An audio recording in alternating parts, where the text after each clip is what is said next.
PM Modi के एक phone call का ऐसा असर हुआ कि अमेरिका ने पाकिस्तान को जोर का झटका दे दिया है। ट्रंप प्रशासन ने advanced medium range air to air missile यानी आमराम के प्रस्तावित सौदे पर ब्रेक लगा दिया है। पाकिस्तान के खिलाफ यूएस प्रशासन ने यह फैसला ऐसे समय में लिया है जब बीते दिन पीएम मोदी और ट्रंप के बीच फोन पर बात हुई। वहीं भारत में अमेरिकी राजदूत के तौर पर सर्जियो गोर की नियुक्ति और साथ ही अमेरिकी उप सचिव माइकल जे रेगास 6 दिनों के लिए भारत यात्रा पर हैं। क्या मायने हैं इसके बताने के लिए दिल्ली से जुड़ रहे हैं हमारे सहयोगी अमरीश पांडे। बताइए अमरीश, पीएम मोदी की ट्रंप के बीच जो बातचीत हुई है, फिर अमेरिका की ओर से पाकिस्तान को एयर टू एयर मिसाइल नहीं देने का ऐलान हुआ है, क्या मायने निकल रहे हैं इसके?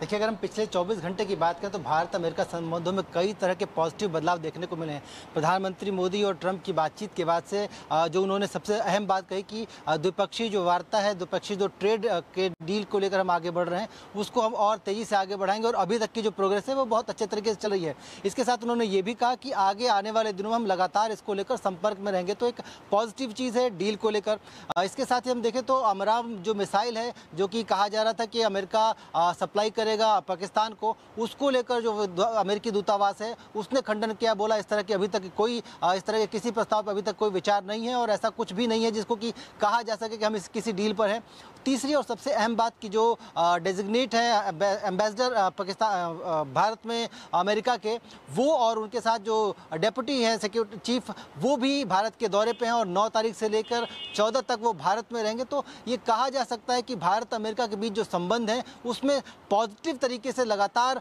बेहतरी की तरफ वो बढ़ रहे हैं और आगे आने वाले दिनों में और कुछ अच्छा देखने को मिल सकता है। साथ साथ अगर हम कहें तो कई और जो चैनल्स हैं जिनसे बातचीत चल रही है भारत और अमेरिका की, उनके तरफ जो डेवलपमेंट्स हैं वो भी लगातार बेहतर की तरफ इनपुट दे रहे हैं। विदेश मंत्रालय के जो सूत्र हैं उनके हिसाब से जो बातचीत चल रही है वो भी पॉजिटिव चल रही है। वाणिज्य मंत्री का भी साफ कहना था कि जिस तरीके से अलग अलग स्तर पर हम लोग बातचीत कर रहे हैं, उम्मीद की जा सकती है कि नवंबर के अंत तक भारत अमेरिका के बीच जो BTA है वो पूरा कर लिया जाए, उस पर डिस्कशन है वो पूरी कर ली जाए और संभावना इस बात की भी है कि पहला ट्रांच जो है उस पर भी हस्ताक्षर हो सकते हैं। तो कुल मिलाकर ये कहा जा सकता है कि अभी तक जो डील खटाई में जाती हुई दिख रही थी, जिसको डिले हो रहा था, वो पूरी हो सकती है।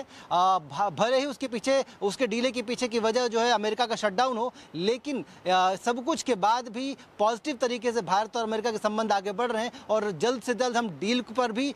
के फर्स्ट ट्रांच पर भी हस्ताक्षर कर लेंगे और साथ साथ बाकी और चीज़ें जिनमें डेवलपमेंट देखे जा सकते हैं, मसलन क्रूड ऑयल हो या फिर बाकी जो सप्लाई चेन की दिक्कतें हो, उनको लेकर भी भारत और अमेरिका पॉजिटिव तरीके से आगे बढ़ रहे हैं। तो आने वाले दिनों में बहुत सारी चीज़ें बदलने वाली हैं और ये सारा कुछ बदलाव जो है प्रधानमंत्री और ट्रंप के बीच जो बातचीत हुई है उसके बाद देखने को मिल रहा है। तो ये कहा जा सकता है कि पॉजिटिव तरीके से पिछले 24 घंटों में जिस तरीके से बदलाव हुए हैं, पॉजिटिव तरीके से भारत और अमेरिका के संबंध आगे बढ़ रहे हैं। जी, जाहिर तौर पर दोनों नेताओं के बीच का सामंजस्य और भारत और अमेरिका के बीच का सामंजस्य सकारात्मक दिशा में ये कदम उठता हुआ दिख रहा है। ट्रेड डील सकारात्मक दिशा में दिख रही है। बहुत शुक्रिया करेंगे अमरीश आपका इस पूरी खबर पर हमारे साथ जुड़ने के लिए।